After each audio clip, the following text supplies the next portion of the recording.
नवंबर 2025 में प्रदेश के सभी 305 निकायों के इलेक्शन एक साथ होंगे। यूडीएच मंत्री झाबर सिंह खर्रा ने कहा है कि नगर निकायों के एकीकरण का कार्य चल रहा है। निकायों के एकीकरण के बाद वार्डों का सीमांकन होगा और उसके बाद वोटर लिस्ट जारी की जाएगी। ऐसे में नवंबर 2025 में सभी 305 निकायों के एक साथ इलेक्शन करवाए जाएंगे।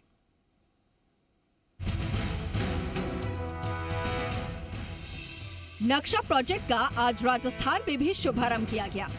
इसकी शुरुआत पायलट प्रोजेक्ट के तहत राजस्थान के कुछ शहरों में की गई है।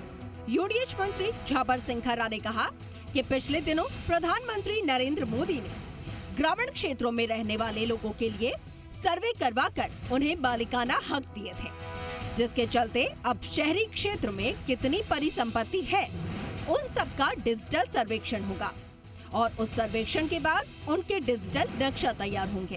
खर्रा ने कहा कि डिजिटल नक्शे से तय होगा कि कौन कहां काबिज है और किसका कितना स्वामित्व है।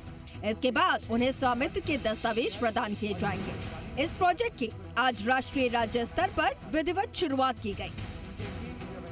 देखिए, हमारे अभी नवंबर में बहुत से कार्यकाल खत्म होंगे और उसके बाद जनवरी 26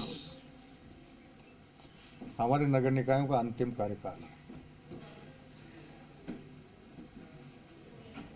विधिक राय के आधार पे हमारे यहाँ का जो कानून है, नगर पालिका से संबंधित हो चाहे पंचायत राज से संबंधित हो, उसमें 6 महीने का ग्रेस पीरियड का प्रावधान है।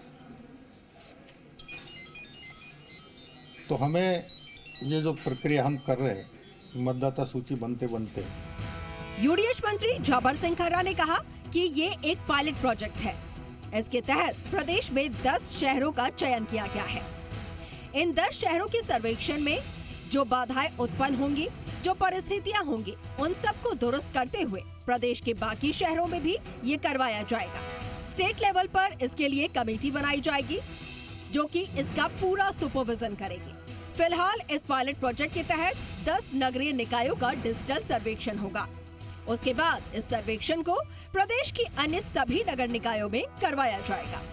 बॉम्बे शहर की जनसंख्या, हमारा सबसे बड़ा शहर जयपुर है, उससे लगभग 8-10 गुना है। जब 8-10 गुना आबादी पे एक वृहत नगर पालिका बहुत अच्छे तरीके से काम कर रही है, तो अनावश्यक रूप से उससे 8-10 गुना छोटे शहर में, और जोधपुर और कोटा, उनकी तो जनसंख्या और भी कम है, 20 गुना कम है, वहां 2-2 निकायों की कहां आवश्यकता है। यूडीएच मंत्री झाबर सिंह खर्रा ने बताया कि नगर निकायों का भी सीमांकन का कार्यक्रम चल रहा है। वार्डों का सीमांकन होगा और उसके बाद नई सीरीज से मतदाता सूचियों का प्रकाशन होगा और उसके बाद चुनाव की प्रक्रिया शुरू की जाएगी। 1 स्टेट 1 इलेक्शन की ये रूपरेखा है।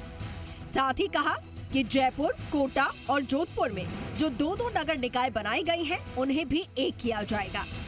पिछले सरकार ने राजनीतिक व निजी स्वार्थ के चलते शहरी क्षेत्रों का बंटवारा किया है, इसलिए उनको अब दुरुस्त किया जाएगा। पिछली सरकार के एक शहर में 2 निकायों के फैसले को रिवाइज करते हुए अब नगर निकायों को फिर से एकजुट करने की कवायद शुरू की गई है और जल्द ही इसे अंतिम रूप दिया जाएगा। जल्द ही जयपुर और कोटा में भी एक-एक नगर निकाय बनाए जाएंगे। यूडीएच मंत्री झाबर सिंह खर्रा ने कहा कि पिछली सरकार ने राजनीतिक स्वार्थ के चलते इन शहरों का बंटवारा किया। जब मुंबई जैसी जगह पर एक निकाय है, तो फिर इतने छोटे शहरों में 2 निकायों की जरूरत नहीं है।